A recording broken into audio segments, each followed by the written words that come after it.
What's going on, guys? It's Cliffy here. Welcome back to another episode of Cricket Captain 2017 as we are carrying on this Champions Trophy with New Zealand. We lost last time around to Australia, which was a real downer.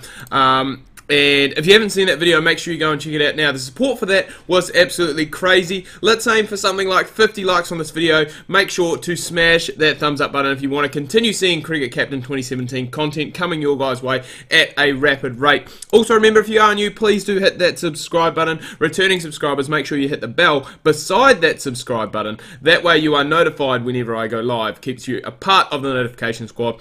And what a great start that is from Saudi, getting rid of the dangerous Alex Hales for 7 of 23 deliveries. Now, this game here, obviously, after our loss to Australia, is kind of touted a little bit as a must-win game. Like, we really do need to win this game, otherwise it is going to be very difficult for us just to make the top 4. And... well, sorry, just to make the top 2 in our group, I should say, and to see ourselves into the semi-finals, which really is what we want to do. You know, I think we're the 5th-ranked team in this, well, at this stage, I guess, of the tournament, and that one there has gone, oh my god, it's been dropped over the rope. Would you believe it? It's Joe Root as well. Doesn't matter. Matt Henry does the fielding. The next one off, was that? No, what? No, they're both JR. Okay, so that is quite confusing. It was Joe Root that was dropped, so that is a shame, because he is obviously a very, very good batsman, and it would have been nice to see him back in the hut very shortly. We have, however, got Jason Roy, which is good. I'll definitely take that. He is a dangerous player as well. We just need to try and make sure we can get rid of Joe Root sooner rather than later. Otherwise, we could be in for... oh, that's good. That's good. Bairstow gone. We'll take that. Otherwise, we could be in for a little bit of trouble, and I think we've actually gone... oh, come on, umpire, give that out. Jimmy Neesham, he has been on fire since he's come in. We do still have Corey Anderson on the sideline, remember. But the way things are going, it's going to be very tough for him to break into the side. Possibly could come in for Colin Munro, who has struggled. I say struggled, he has only played one game so far, so it is a bit hard to judge in that situation. We're going to actually bring him on to have a bowl now. Such a beast for me in Cricket Captain 2016, so... hopefully you can go and do the same in this one here. We've got Mitchell Santner, who was a little bit expensive last time around. I did only use Santner and Munro for their 5 overs combined. And probably look at doing something similar here today. Just with the way, I guess the conditions are really more suited to seam bowling rather than spin. However, it is hard to...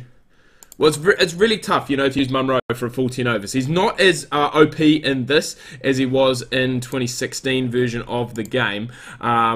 So that it is a little bit of a concern, but we can go and just make best of what we've got. And fingers crossed we can just try and get a breakthrough with one of these two guys. That would be a bonus wicket if we could manage to go and grab it. And then we do still have...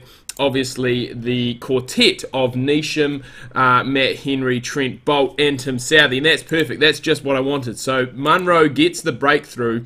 As I said, a bonus wicket. It's one that we weren't really counting on a whole lot, and we have gone and got one just like that. So that is perfect. Does bring in Ewan Morgan in at number 6. I think is a little bit too low for him, to be fair. Obviously, a very good limited overs player. And you know what? I'm going to give Colin Munro one more just because... you know, just because we can, we have that opportunity. And I mean, Trent Boult has been good for us in the series. He hasn't excelled in any way, I guess you would say. But he has been fairly decent. So hopefully Neesham can come back. He can grab the breakthrough. Joe Root is looking very ominous at this stage. So we really want to get him. Obviously he was dropped when he was on about 20 or 30 odd. So he is really making us pay, which I guess, you know, the best batsmen in the world, that is what they do. So... Root and Morgan in at the moment, so two very dangerous players, and we will be looking to try and get a breakthrough of one of these two very quickly and very shortly, because otherwise they can go on and punish us here and see themselves off to a fairly decent score, which is seeming to be happening at the moment. They're moving ever so closer towards that 5-run and over mark, and if they get there, get around 250, especially probably with the bowling attack that they have. I'm guessing... well, in saying that, they do only have 5 out-and-out bowlers, so that's something we could possibly work on. There is a, my God, there is a spinner in the mix as well, and if we did have the standard 2016 field of that man at short leg, then we would have had ourselves a wicket, but not the case. We'll bring Matt Henry back in. I mean, we have done a very good job of containing, and we did that against the Australians as well for most part of the game. However, just taking the wickets, and the wicket-taking bowlers do just seem to be lacking as well, especially those wickets up top just were not there, and we really want to try and get rid of Joe Root. Tim Southee has put in basically 4 bang-on perfect Yorkers in a row. He finally gets one, and we do get Morgan run out. So it's keeping the maiden alive. Benny Stokes into the attack now, and what a take that is from Tommy Latham. It is a wicket maiden, technically, for Tim Southee. The wicket doesn't go on his name. However, it is still a maiden over. No runs coming off it in 1 wicket. And as I said, Joe Root, he is the man that we do need to look out for. He is 93. Without him, and I guess Morgan to a certain extent as well. Him and Morgan did put on a fairly decent partnership as well. Then England would not be anywhere near the position that they're in at the moment. Southee coming back strong with a wicket there. That is exactly what we want to see. And finally, Root goes for 94. Matt Henry gets his second. He's bowled outstandingly well in this game. And there's another one that would have gone straight to that short leg. You know, I don't mind that because it's not really a...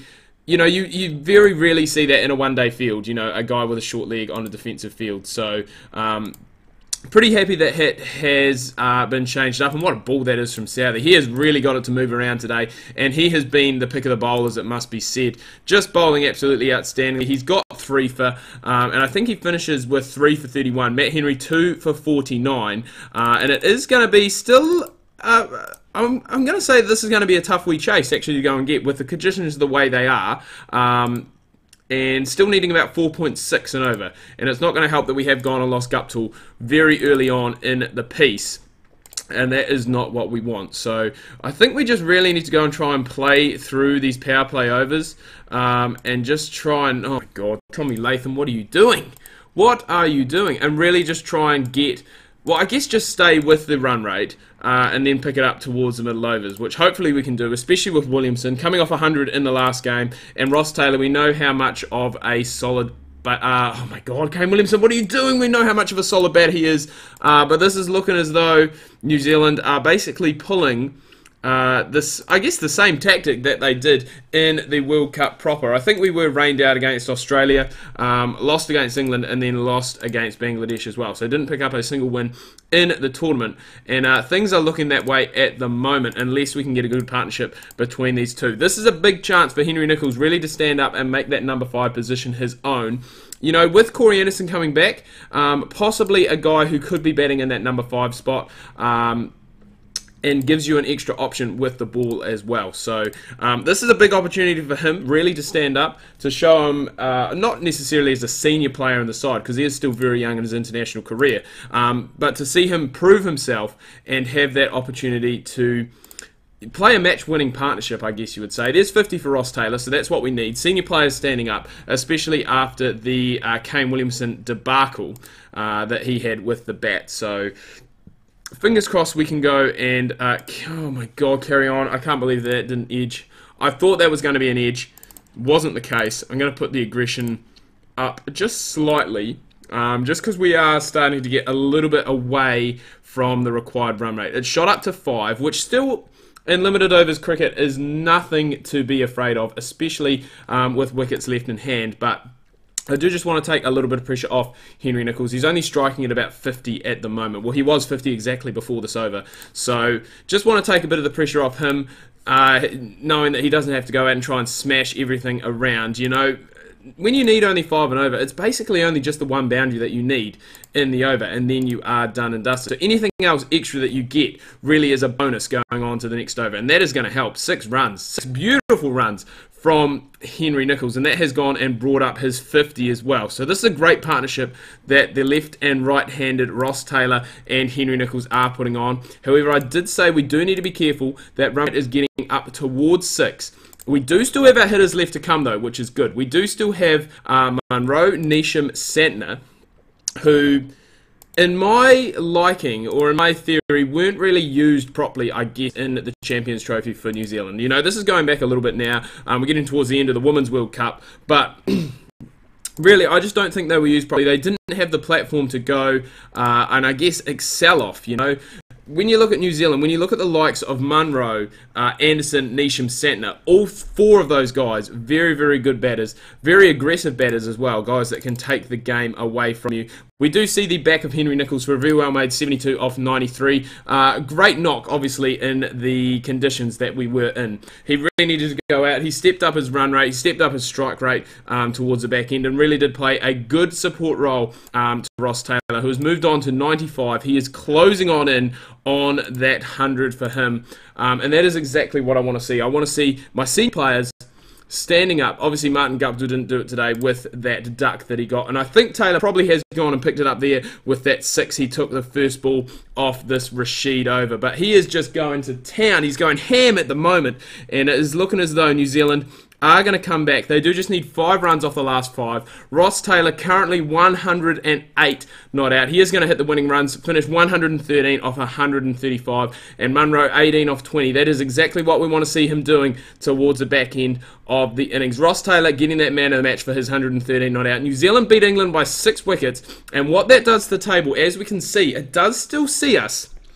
down below the cut line, below the second place. We do have Bangladesh left to come, so hopefully we can pick up a good win against them, and then probably just kind of hoping that Australia can beat England, or England can smash Australia just for that net run rate, because that is what it is going to come down to pretty much. So things are going to be very tense heading into that last game against Bangladesh. That'll be coming to you guys later on in the week, so make sure you tune into that. I'm going to wrap things up here. Do hope you've enjoyed this video. As I said at the start, remember, smash that like button. Let's aim for 50 likes on this video. New viewers, please hit that subscribe button. Returning subscribers, make sure you become a part of the notification squad by hitting that bell beside the subscribe button. I'm going to go grab myself, I've actually got a Starburst here, Starburst suck. Going to go and have that. Probably grab myself some L&P biscuits. Still got a truck ton of them in the cupboard.